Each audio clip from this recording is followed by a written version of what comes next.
Welcome to the Big Brilla Podcast, proudly the biggest Mississippi Brilla FC podcast in the world. Now, as always, the Big Brilla Podcast is proudly brought to you by the Taylor Group with Keller Williams Realty. Both Scott and Amanda Taylor grew up here in the Clinton area, and they take pride walking beside both first-time homebuyers, seasoned by home buying veterans, and everybody in between. Put the Taylor Group of Keller Williams to work for you. Call Scott at 601-468-4868 or email him at scott.taylor@kw.com or visit the website, thetaylorgroup.co. That's thetaylorgroup.co. My name is Robert Chapman, and it's amazing that the season is already 2 matches deep for Mississippi Brilla FC, as well as for the rest of everybody else in the mid-South division. We've seen a win on the road over the Louisiana Krewe and a draw against last year's dominating team, the Little Rock Rangers. We've had a couple of names rise to the top when it comes to finishing, something we couldn't do last year, something that we tried to do last year. It just wasn't in the cards. But here we are. We've got Juan Diego Corral, who is awarded this season's first Frios Popsicles Man of the Match. He's got 2 goals to his name, and the fastest lightning, Gonzalo Sabe. I finally got that name right. He's got a goal to his name, and it was a good one. It was a great one. They've proven to provide 2 very different approaches, showing that Coach Azira's squad is more than a one-trick pony.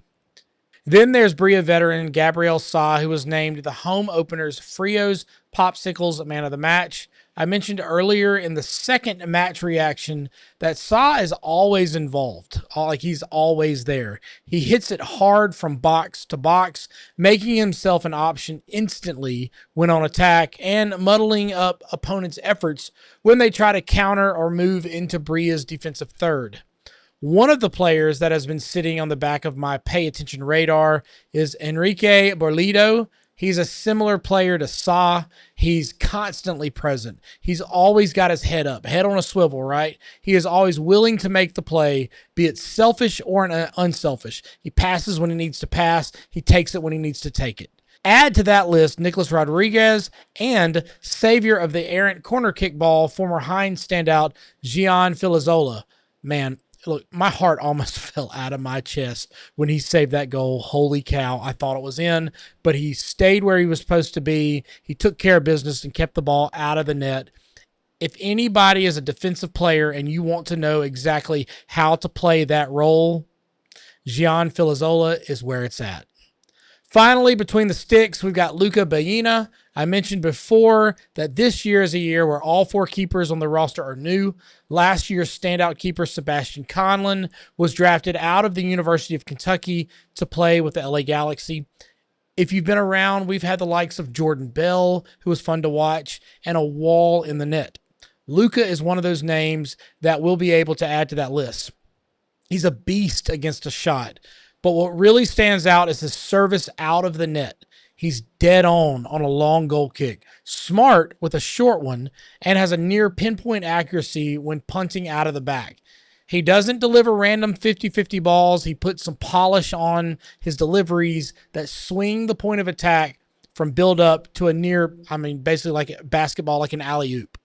Coach Azira and staff have done a great job of getting a sundry group of guys to form a genuine united group of players to make a team that fights for one another. Now, in my absence during the first match, my good friend Will Nations, who will be covering color commentary for us this season, took up the mic to handle play-by-play duties with another one of our Brilla family members, Michael Pletsky. What better time than now to introduce the newest segment of the Big Brilla Podcast that I'm calling From the Nations. In with my good friend Will Nations. Man, what's going on? How are you? As you can tell, I'm suffering here at the beach. You did a great job. You are toughening.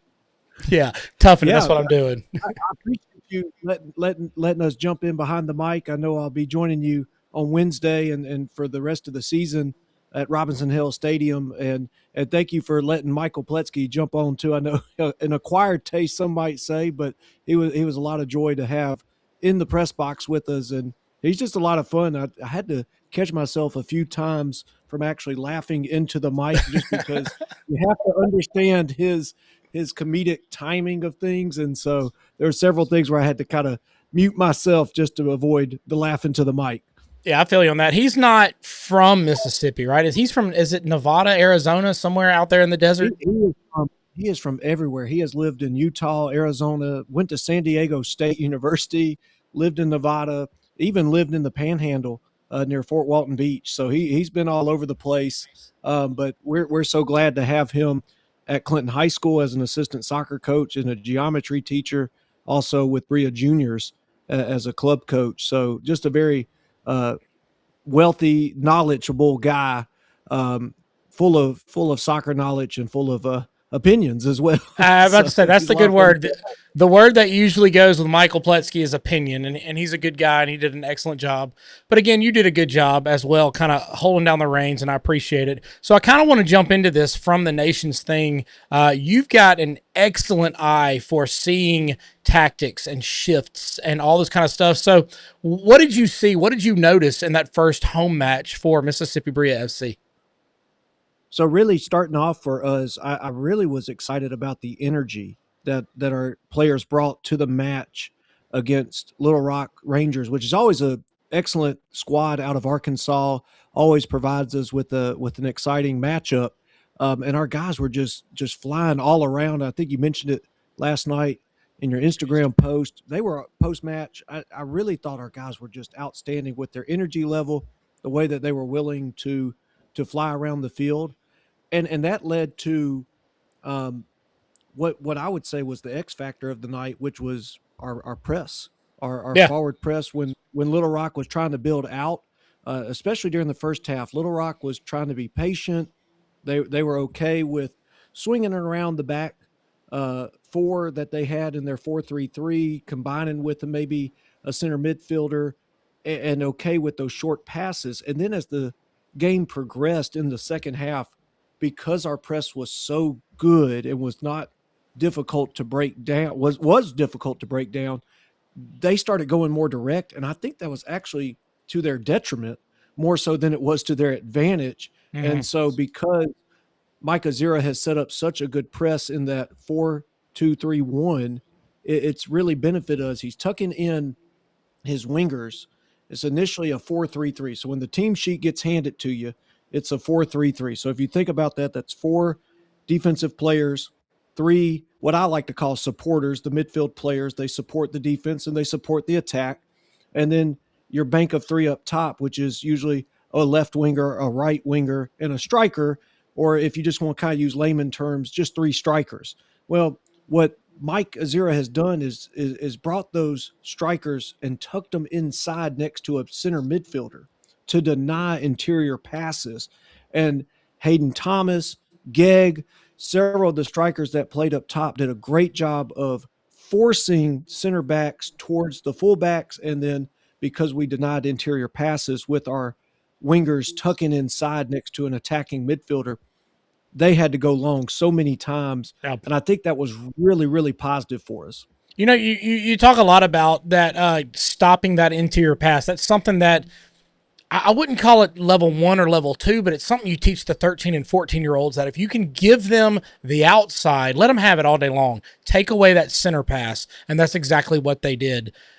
Both of you spoke a lot about the point of attack, and I noticed that it wasn't even just left and right, left side of the pitch, right side of the pitch. It even turned front and back. So where we were playing literally with north, south, east, and west. What did you see about how Coach Azira's scheme really exploited that idea of a point of attack?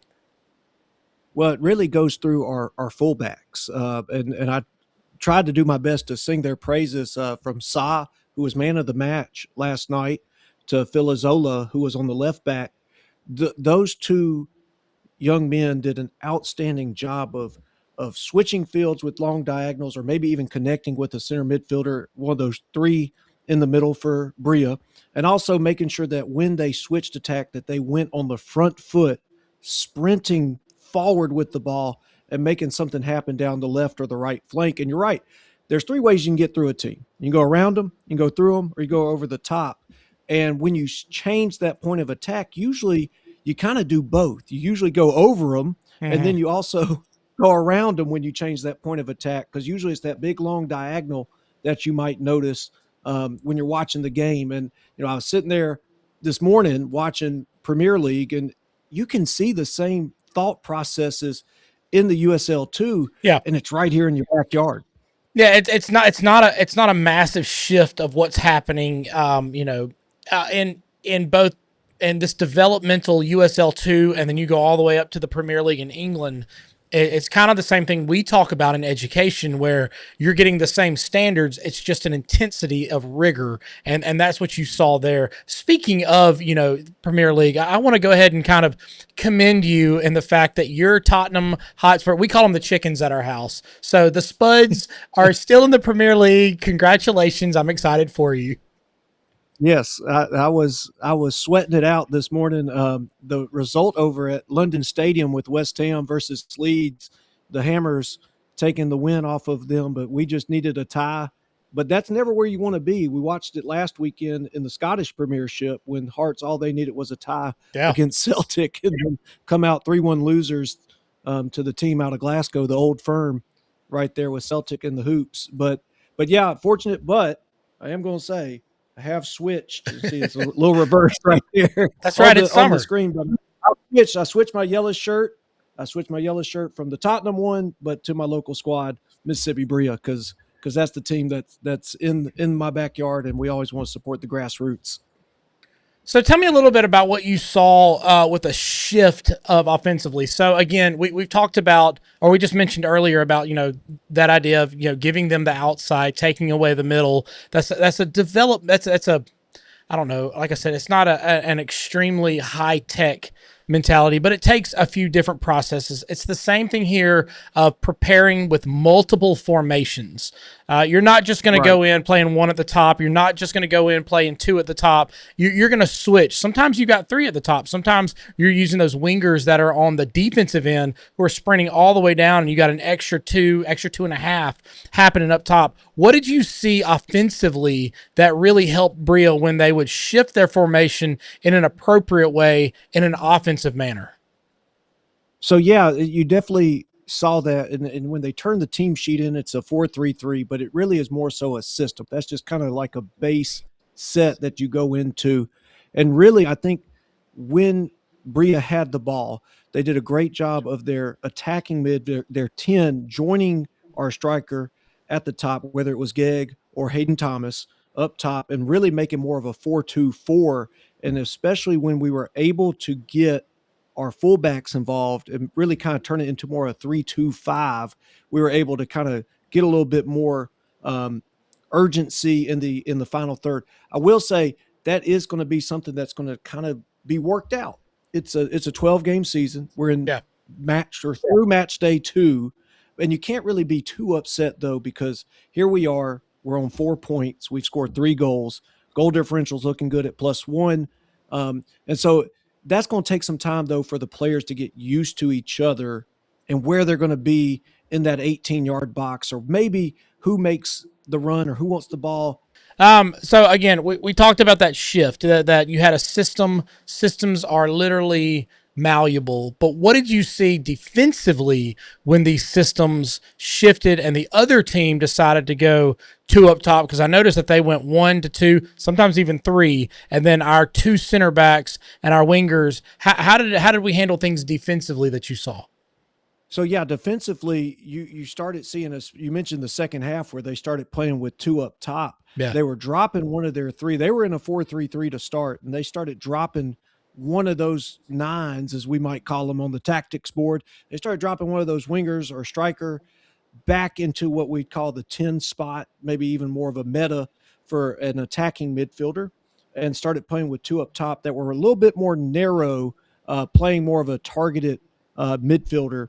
And so shout out our 2 center backs, though. Justin Roberts and Micah Zero have come and found 2 studs, in my opinion. Yeah. It's two games in, and I'm telling you, Juan Diego Corral, or Wandy, as he prefers to be called. Wandy, he is I've called him Juanita a few times. Shout out my mama. That's all right. and Julian Diaz are absolute just beast. I mean, they just did everything possible to just work with each other. I know you mentioned, this seems like a basic concept, but we teach it in the 7-a-side. Center backs working as a duo. And hey, you're going to step up. Guess what? I'm right behind you. Or maybe even more like an American football kind of terminology, kind of like a little safety in behind you in a cover 2 or a cover 1. Hey, you go press man, and I'm a back up behind you. I got the over the top. And those two, even early in this season, are showing a great working quality together in order to, really keep Bria safe. And then I would be miffed to say Baena in goal for Bria was outstanding too. He was called upon several times to make some diving saves, maybe even a few times where the corner kicks looked a little bit like Arsenal, where everybody's clamoring against each other, and he's still coming up big and keeping the game at 0-0, which, again, Little Rock, the division champions from 2025, what a draw. I mean, nobody likes a draw in America, but hello, it's 4 points off of 6. Big match coming up against Hattiesburg, and we can take this positive momentum into Wednesday. Yeah, you're not joking about with that positive momentum, and even what you mentioned earlier about the corner kicks. They packed everybody in that 6. I mean, if it's going to be a 50-50 shot, then cause as much mayhem as you want, and that's exactly what they did, and we, I think, handled it perfectly. But tip of the massive cap goes to Philazola for standing on that left side of that goal and keeping that ball from outside and from keeping it from going in the net. Yeah, and Pletsky made great mention of that. Very easily, Philazola could have stepped off that line, which many defenders, hey, let's push the line up, let's get them off sides. If he steps up, that's a goal for Little Rock late in the match. Very deflating. It would be, a time for, Azira and our mental health coach, which is a great asset for us to have. Believe that Zach Mills would have to have discussions with some people, because you would have to turn around after a game where you felt like you at least earned a point, where that could have been a totally different contest. Yeah, you're not wrong. You're not wrong there. So is there anything else that you saw that you think from a coach's perspective, all right, this probably needs work, knowing that Mike Azira, the professional that he is probably going to attack some of these things. What did you see that probably needs some extra work? I think what it's going to come down to is just patterns of play. How do we build out? How do we counterattack? And also, I mentioned it right before halftime to Michael. It was the idea of transitioning. When we lose the ball, how quickly can we get back in front of the ball in order to kind of stop any progression of the opponent? And I think but that's hard to replicate. Transitions I talk with Elliot Rimmer all the time about, it is next to impossible to create transitions in the game. And so I guess that's where it's going to be, just kind of getting the guys to buy in to, hey, it's time to get behind the ball. Even if we feel like we're hard done by a tackle or maybe frustrated by a pass that went errant, can we get back quickly and prevent any kind of a counterattack from the opposition? So I think Wednesday will be nice to look at that over at Robinson Hill, but also I think just those patterns of play. Can we start seeing the attacking formation come together, maybe even more in a 3-2-5 or maybe a 4-2-4, where we just have more people on their back line to cause some chaos?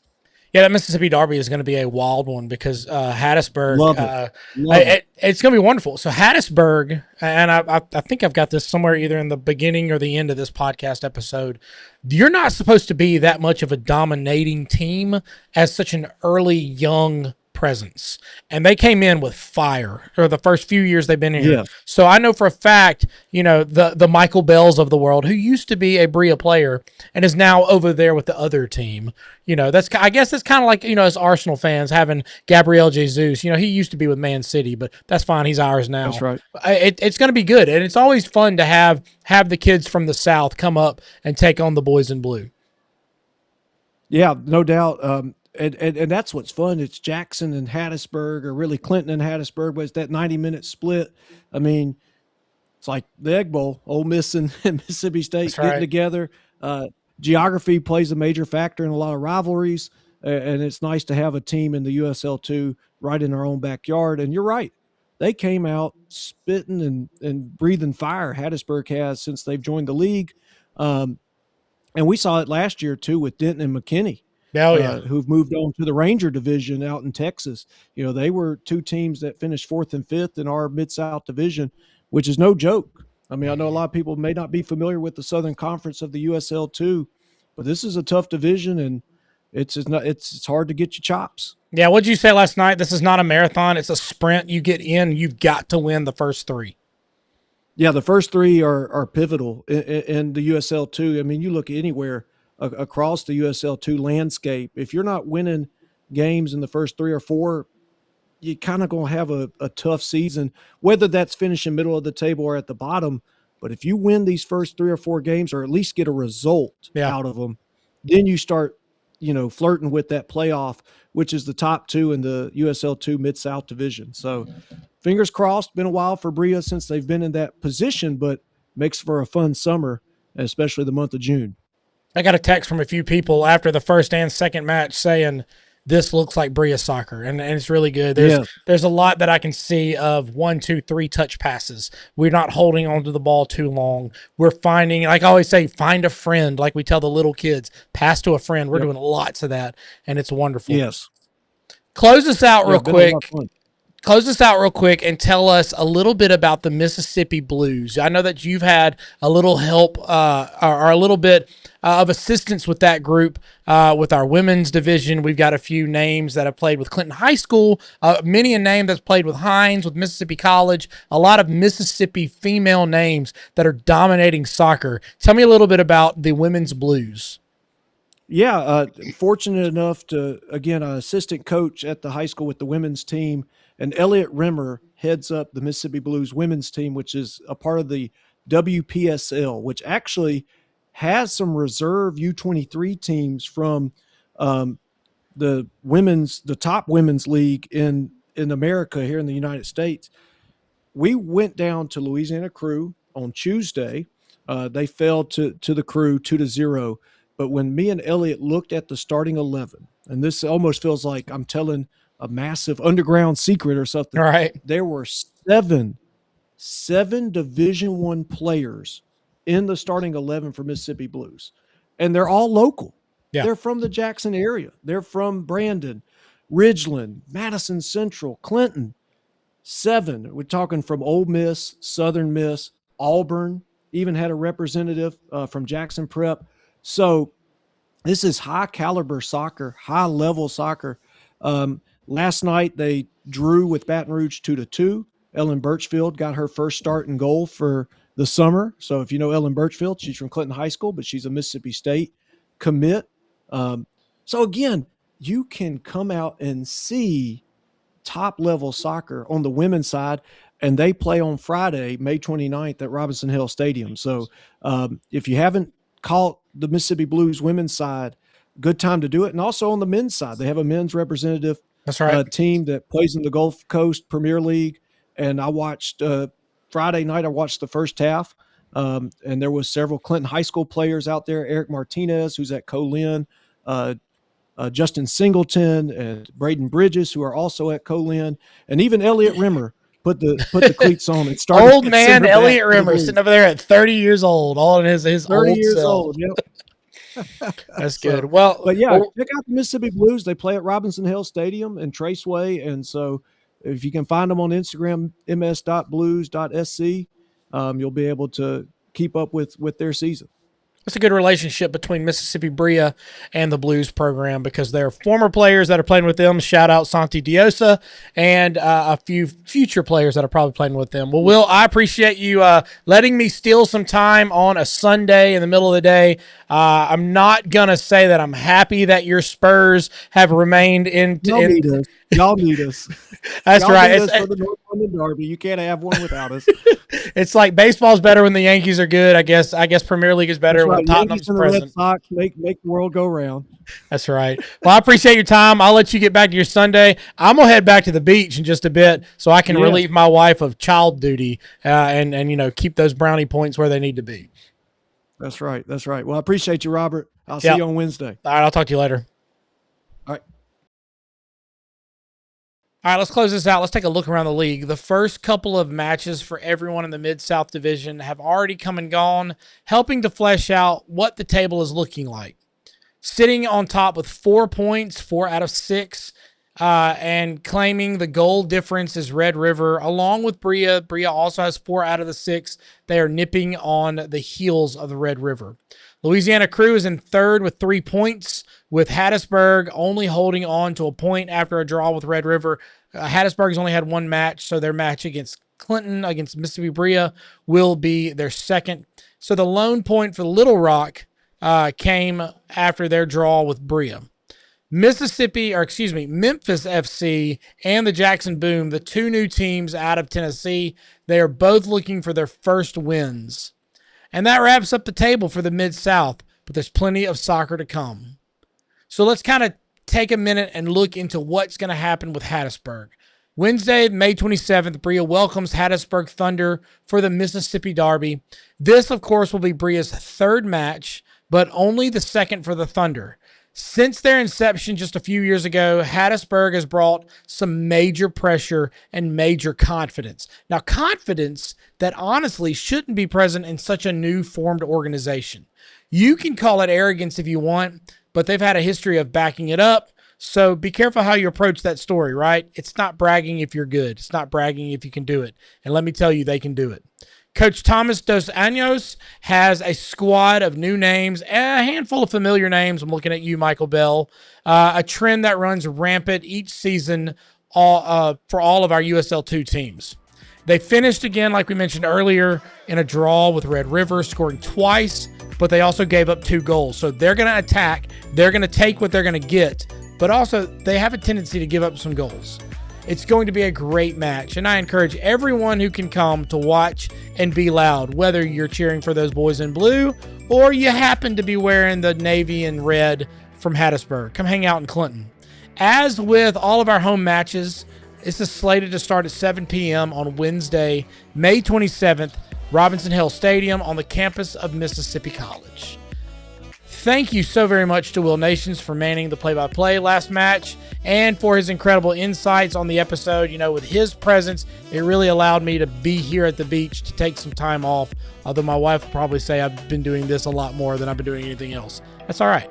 Follow this podcast and all the socials at Big Brilla Pod, Facebook, Instagram, TikTok, YouTube, at Big Brilla Pod. Follow, like, share, all those things. We're almost at 100 followers on all the platforms. I'd like to see that, and then I'd like to double it. Little goals get to big goals.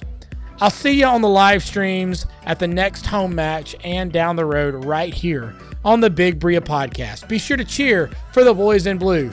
And as always, up the Brilla.